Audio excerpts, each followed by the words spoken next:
Wah, ternyata perjuangan Pancasila menjadi dasar negara itu panjang dan penuh perjuangan ya, Sel. Ya, betul itu, Sa. Soalnya Pancasila tidak muncul begitu saja di Indonesia ini. Pasti banyak faktor pertimbangan dan proses yang harus dipikirkan pada pendiri bangsa kita secara matang-matang.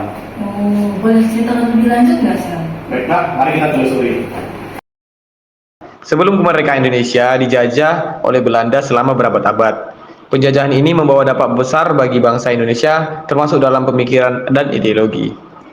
Pada masa penjajahan, rakyat Indonesia dipaksa untuk menerima sistem pemerintahan dan nilai-nilai yang dibawa oleh penjajah. Hal ini menimbulkan rasa ingin merdeka dan membangun negara sendiri yang sesuai dengan identitas dan cita-cita bangsa. Wah, pasti banyak sekali ide dan gagasan yang muncul tentang bagaimana Indonesia dijalankan setelahnya. Betul itu, Sa.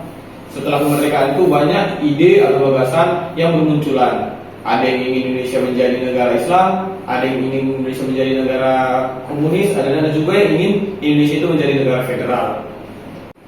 Wah, banyak sekali. Pasti terjadi pertentangan. Betul, Sa. Salah satunya itu ya perbedaan ideologi dan pandangan, di mana itu sempat menjadi kekhawatiran dan ketegangan.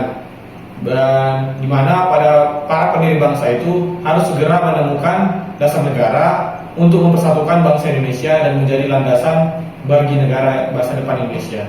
Terus gimana tuh solusinya?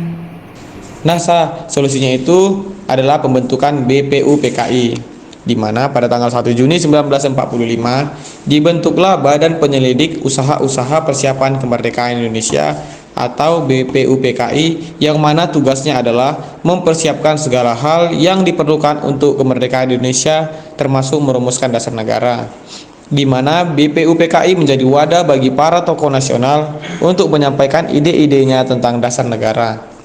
Sidang-sidang BPUPKI berlangsung selama 28 hari dari tanggal 28 Mei hingga 1 Juni 1945. Banyak juga ya, Sel.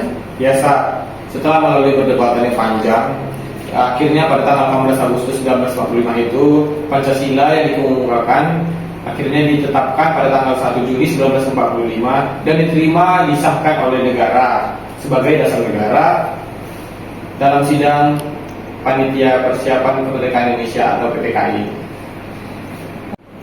Pasti banyak sekali ide dan pemikiran yang disampaikan dalam sidang-sidang itu. Ya, betul, Sa. Nah, dalam sidang BPUPKI banyak tokoh-tokoh nasional yang mengusulkan ide-idenya dalam penyusunan dasar negara. Seperti ada Muhammad Yamin dengan konsep Pancasilanya, ada Mr. Supomo dengan konsep negara persatuan, dan ada Ki Ageng Enggar atau Dipo dengan konsep negara kerakyatan. Ternyata Pancasila melalui proses yang sangat panjang ya, Sel. Aku baru tahu. Betul, Sa. Dan sejak saat itu Pancasila menjadi landasan moral dan filosofis bagi negara dan bangsa Indonesia dalam berbangsa dan bernegara. Pantas saja Pancasila begitu penting bagi kita. Benar sekali, Sa. Pancasila adalah pemersatu bangsa dan menjadi pedoman bagi hidup seluruh rakyat Indonesia.